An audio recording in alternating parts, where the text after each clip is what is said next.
Welcome to another episode of the RVing Life Chats, bringing the best of RV and RVing gear shopping tips to you directly from the mouths of experienced, been there, done that RVers. Today's show is sponsored by RVingPlanet.com.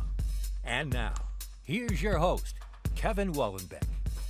Today on the show, we've got Mark Koep. He's the founder and CEO of CampgroundViews.com, where he's focusing his efforts on making your camping trips amazing. As a virtual entrepreneur, he and his family have spent the last 8 years traveling in a motorhome.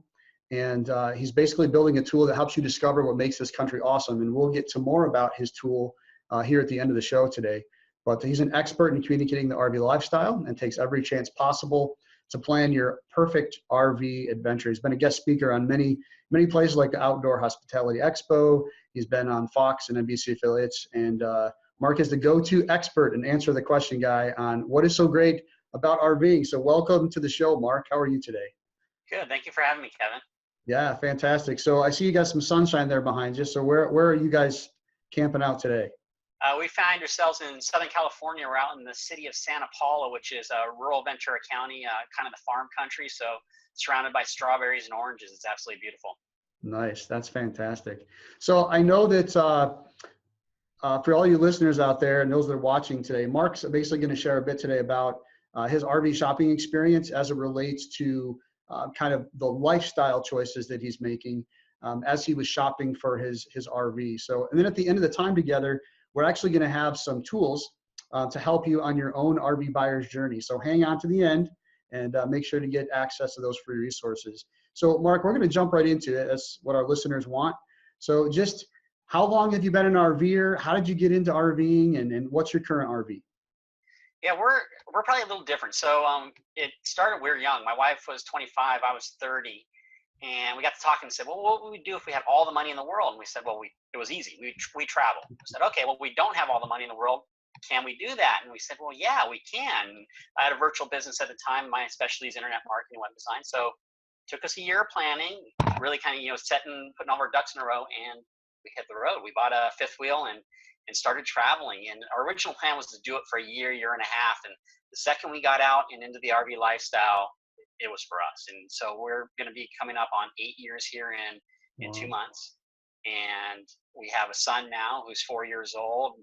We've just been loving the RV lifestyle. So, for us, it's a bit different than a lot of other people, but that full-time RV lifestyle allows you to engage in areas and communities that you normally wouldn't even stop at if you're on vacation. If you have a 2-week vacation, you're motoring to Yellowstone, Yosemite, Grand Canyon, Sure. the big destinations, and you miss all these little places in between. And so that's what we've enjoyed, is just being able to engage in a community that, we would have passed by on the interstate, and so that's something that we found is amazing. And so for us, the way we shopped was the type of unit was important. Okay. And so obviously the bigger, the better is our mantra, because if you're living in it, it's your home, and when it's raining for a week straight, like it has been in California, we've had this really strong winter, you're stuck inside. And so for us, space was important. So we have a very large RV. It's a fifth wheel. And we've always had the fifth wheels because we don't have to tow a vehicle behind it. We use the truck as our vehicle to drive around. And it's just a consideration. Some people are actually downsizing as full-time RVers. So, the whole discussion about what type of RV really fits into what your goals are and what your lifestyle is. Yeah. So I think in the intro, I mentioned motorhome. And so obviously I was wrong on that. And, but for some reason I thought that, but no, it's fantastic. So why did you, if you don't mind me asking, a lot of the questions that come through on RVingPlanet.com are questions related to the type of RV that you choose. You're specifically a full-time RVer. So, there's lots of folks out there that are thinking about doing this, even if it's not full-time, but maybe long-term, right? So they're thinking about 3 months at a shot or 6 months at a shot. Why would you choose, well, why for you guys, why was it a fifth wheel versus a motorhome? It actually, before I answer that question, I'll back up. The advice I give everybody, if you're even considering doing an RV, is rent one first. Start with a rental. Don't even go into the shop and start looking at models. Rent it. Now you can go to Cruise America and rent a Class C, or even they have some smaller Class A's. You can go online, Craigslist, and there's some rental RV sites where you can rent trailers. Rent them. Take them out on a trip and it'll answer a lot of the questions of what you need. And we didn't do that, and we wish we had, because we learned a lot, via trial and error. And so that's my tip: rent one first. So then, to us, why we chose a fifth wheel, trailers are, so an RV to a trailer, it becomes price. So to get a comparable RV to what we have in a trailer, we would be in the $500,000 to $600,000 range, for amenity, size, space, and all that type of stuff. And the trailer we're in, we bought, it was 3 months old. The family that bought it didn't want it. We bought it for $40,000 cash. And Nice. that gives you an idea of price points. And that was because we were shopping around, knew it. We knew what the deal was. The second we saw it, we jumped on it. So when we first got in, it was 2009, which was after the Great Recession. So the market was completely depressed. We bought a 3-year-old Dodge diesel truck, fully loaded, for $19,000. Whoa, that is awesome. It's worth more now and it's got 150,000 miles on it. It's worth more now than when we bought it for. And the same thing with the trailer. We ran into an individual who just had to dump it, and we got the trailer. So we originally budgeted $80,000 for truck and trailer when we first started. We spent $40,000 for both. Came in under that. That is so sweet. Our first fifth wheel was a Keystone Challenger, and which is basically a Montana. So it was a rebranded Montana, and it was nice. It served our purpose as well as just my wife and I. And we traveled for 5 years in that unit, and turned around when we resold it. We sold it for a $4,000 profit over what we bought it for 5 years ago. Nice. The point being that if you kind of are aware of what you're looking at and can shop around, you can really do quite well and enjoy the lifestyle without breaking the bank. Gotcha. So from a decision point, rent one and get out on the road and try it out and see what the lifestyle's like, and then start, deciding what's your budget, what's your goals. The advantages of an RV are you can pull up, hit a button, drop your jacks, and you're set up. With a fifth wheel, you have to get out, unhook, drop the landing legs, a lot of bending down, a lot of setup. It's not, we don't travel every other day or every day, so it's fine. But if you do with a trailer, it's a hassle to hook up and do all that stuff. So there's those considerations. Yeah, I know on the sharing side, I know there's some sites like outdoorsy.com, I believe, and also RVshare.com, and we'll make sure to put those in the show notes below, as well as you mentioned Craigslist and Cruise America and some other ones. But and there's a company here in California called RV+U. Okay. And they take a little bit of the question out. They actually will deliver the RV to a site for you, set it all up, Nice. and then you go experience that. So you don't even have to tow it if you're worried about towing. It can kind of give you the living in an RV for a bit experience too. Yeah, that's fantastic. I know the first RV that we purchased, and there's a whole story embedded in RVingPlanet in different places, man. But our first one, man, was a total fail. And, I thought I knew what I was doing. And I trusted everything that everybody told me the people that I talked to, friends, and of course everyone has their opinions, and not that they've done it correctly. It's just crazy. So I'm very grateful for you coming on the show today and just sharing these things. These are things that people need to hear. Well, you know what? I was thinking about it this morning before the show, and I think part of it is that in general, everybody grows up and lives in a house, or an apartment or a condo, stationary. Not a lot of people grow up and live in RVs. They save all their money, and then they're all of a sudden, they're pretty well, they know what a house is, what to expect. But in RV, they're shopping completely blind, and they're taking these assumptions from a home into an RV, like, oh, I need marble flooring.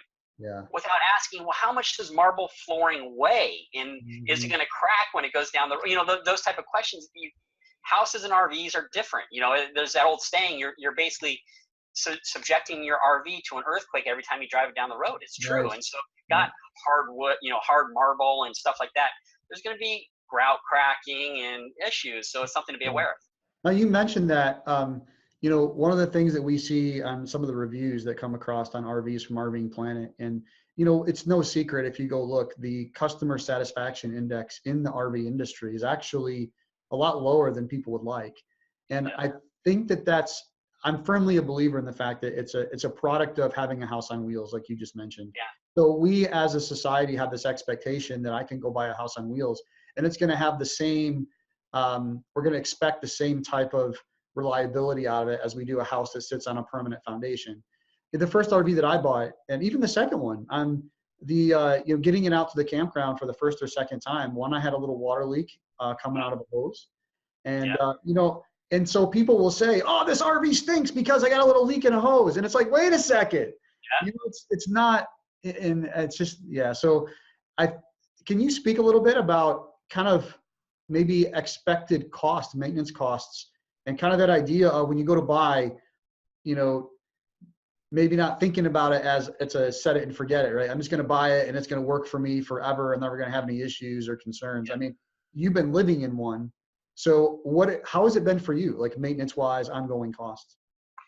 Yeah, that's a really good question. So you have to be there's two parts to it. You either have to be a little bit handy and able to handle stuff, or you have to have a nice nest egg available to pay somebody to do it. And the paying somebody to do it actually becomes a big issue. If you have to take it into a service lot, like an RV dealership to have it serviced, Right on. You can't drive in there today and have it repaired later on today and out. It's going to take, they have to find the part, find the item, and hopefully they have the part in stock. Usually they don't. They have to order it, get it, install it. So you're going to have that delay. Alternative two is you utilize a mobile repair service. That works in big areas like Arizona in the wintertime, Florida in the wintertime. And, it's seasonal as defining a mobile RV repair tech, but you're paying somebody to do the work, and the labor is not cheap at all. Yeah. So I'm relatively handy, and our experience, we bought that Keystone Challenger. It was used. I did not know anything about tires, and our first trip out, 150 miles into the journey, I had a trucker pull up next to me, and he's waving at us, and I'm like, wow, this guy's really much like the trip. How's it going? And my wife and I are like, wow, that's really nice. He must really like the trailer. And he kind of like just whatever and kept going. And 10 miles down the road, I look in the mirror and I just see smoke. Oh, man. We had a flat, and it was going, and it blew out and it ripped, part of the metal off the side of the trailer. Yeah. And so at that point, I realized I need to know everything about this unit. And so, if you own a home, stuff breaks, and your appliances break, stuff does break. Homes do not, you always have issues, you always have repairs. And so the same thing happens with an RV, especially if you're living in it or using a lot, stuff's going to break. Now, the real question is, how do you deal with it? Do you fix it, or do you take it in and expect a warranty to fix it or whatever? And a lot of the warranties aren't going to cover wear and tear. So stuff's going to break on the RV. It's inevitable. You're living in it, you're using it, you're driving it down the road, you're angling it around trees and all that type of stuff. So in our case, with this unit we bought, we've actually been incredibly lucky. We the worst experience we had is when we bought it, they had a residential toilet installed on it. Like a ceramic full deal. Yeah, it was full ceramic toilet, which we thought, oh, cool, it's a residential toilet. Not thinking that the residential toilet feeds into a holding tank, right? And this residential toilet had a flapper leak, and so it was slowly leaking into the toilet. And one morning I woke up and I came out and I stood into 2 inches of water because the flapper finally let go, and it just flooded the tank and flooded the it's house. coming from the top down, right? Yeah. Huh? It's coming from the water's coming from the top down, right out of the toilet. It's draining, and it's just constantly draining because you got water pressure, and it's constantly draining, and it filled up the restroom. And luckily, this unit we're in was built well, and it actually had a secondary overflow drain, and it drained down onto the ground. But nonetheless, I woke up to that. And so that day, this gives you an example of handiness. That day, that toilet was out, and I had an RV toilet back in, and that took me about an hour and a half's worth of work. Nothing too complex, but if you're not able to address that, you can imagine I would have taken it into a dealer, explain why there's a residential toilet in it. We don't cover it under warranty. Yeah, no kidding, just put a new toilet. All that conversation that I'd have to go to. Whereas in an hour and a half, I had the problem solved. Everything was good. So, there's just little stuff like that happens. And so I would recommend, if you're not handy, getting to know a good RV repair technician. There are some services online that you can subscribe to where you can actually ask people questions. Hey, this is broken. How do I fix it? Your big maintenance items, your big worries are going to be plumbing, as you mentioned. Usually plumbing is the first thing because, it's so many fittings and such. Just one fitting off, and if you don't have a pressure regulator, you plug into 110 PSI, that fitting leaks and you've got water in it. So usually somebody's thinking right now, pressure regulator, what are you talking about, right? And I've seen a lot of campgrounds now that'll have them right on the spigot for you. But that's actually not even a pressure regulator. Oh, no. That's a backflow preventer. It's usually by code. So the idea is if your system blows black water or whatever back down the line, it won't get into the So system. I still need to put my pressure Yeah. regulator on there. Yeah, Nice. I have a hardwired, like a household style, the big regulator you would see on a household. I Yeah. hardwired that into the unit because that works better, and then I can just plug in the hose and we're good to go. But Yeah. it's definitely something you need to consider is water pressure, and then electrical surge. You need a surge protector on your. Wow. Well, you don't need it, but it's a good idea. It protects your electronics. It's so funny. All the things we've talked about so far, I mean, we haven't even touched the surface, right? Yeah. And there's probably 20 things already that We're scaring everybody too. Yeah, I know. It's like, whoa, what's going on? Wait a second. I don't want an RV. This is crazy. But so let's flip that back around though for a moment. Like when you go out and buy, you're looking for an RV, right? And so your first one you bought used. What about your second one? Same thing? Yes. Okay, used. So you obviously probably took a little more care in choosing that. Obviously the first one you got a great deal on. I'm handy. I can take care of it, right? But when you go out and looking for one that's used especially, there's not that, fresh from the factory expectation, right? So you went through that process of buying it for yourself. What's the kind of the joy? What was the biggest success or joy that you got out of your experience of buying? Like when you wrote the check and you drove it away, like there's probably a challenge there too. I'll ask you that second. But what was the biggest joy of that, just that experience that you were proud of? Like, yeah, I did that right. Yeah, you know what? In the good point. So I'll actually refer to the second RV because that's Okay. true. We were educated buyers at that point. So we had been shopping for about 6 months looking for units, and we were actually looking for a toy hauler because we thought we'd turn the rear area into a bedroom. Yeah. And this unit we had, it's not a toy hauler. It's longer than a toy hauler. In the back, 8-9 feet is a whole separate bedroom with a closet and bunk beds for our son. Nice. Like a bunk room or a bunkhouse kind of idea. Exactly. Yeah. And so it was basically our other trailer with a bedroom on the back. Nice. And so when we drove away buying that, it wasn't even driving away buying it. It was the second we walked up to that unit, we knew this is it. This is it. This is the one, and so at that point, it's just a matter of, not showing how excited we are so we can try to negotiate some sort of reasonable price on it, Yeah. You don't want to go in there super happy. So you had mentioned though that this was your second RV, so you're kind of an educated shopper. But secondly, the number one, the thing that I picked up on what you said, and we hear this a lot, is people think that they're going to go, okay, so this idea of, we have this thing called the RV buyer's journey, right? Right. And there's 6 different steps on here. I know you've seen this, and this is one of the resources that we'll have available to everyone at the end. And it just goes through all these different things that people go through in the RV buyer's journey. And people tend to think of it as a car buying experience. Yeah. Well, the car buying experience, there's 5. They're very similar to this, but there's 5. And the one that's missed is, number 1 is, do I want an RV? Yes. Right? People don't think of, do I want a car? They want what type of car because they need one to get to work. But they never ask themselves, do I need a car? Yes. Right? So that idea of, in the buyer's journey of, do I want an RV? A lot of people will take, it's simply not a 30-day thing. Typically it's not. If you're buying an RV the first time unexperienced and you buy it in 30 days, there's a pretty good chance you're buying the wrong one. Absolutely. Yeah, and you took 6 months as an experienced buyer to find one that was right for you. Yeah. Right? Yeah. I mean, that says a lot. We hear that all the time. So taking the amount of time necessary as a shopper, can you speak to that at all? Like what? Absolutely. Yeah, it goes to the suggestion of renting one first. Okay. I don't want to go to like the horror stories, but we've run into couples on the road where where all day long the gentleman spends the entire day outside, and after a few days, I wonder what's wrong here. So I went over and spoke to the guy. It turns out he and the wife retired. They bought this big, beautiful RV and hit the road.